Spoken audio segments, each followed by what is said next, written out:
अहो कोल्हे साहेब किती दिवस मोदींच्या पदरात लपणार. मोदी साहेबांनी कौतुक केलं भाषणात संसदेचं म्हणून तुम्ही असं म्हणताय, आणि मग भाजपमध्ये प्रवेश करण्यासाठी किती दिवस अमित शहांच्या भोवती पिंगा घातला हे आम्हाला काय माहीत नाही का.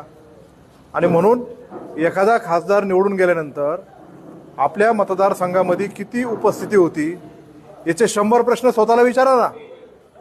कुठल्या गावात किती काम केले याचे 100 प्रश्न स्वतःला विचारा, मला विचारण्यापेक्षा. आणि राहिला विषय, तुम्ही ज्या ज्या गावात जाऊन जी भाषणं केलेली आहेत त्या गावात तुम्ही एकदाही आलेलं नाही. तुमचा 0 रुपयाचा तिथं निधी आहे. आणि म्हणून लोकप्रतिनिधीचं काम असतं जनतेच्या विकास कामं करायची.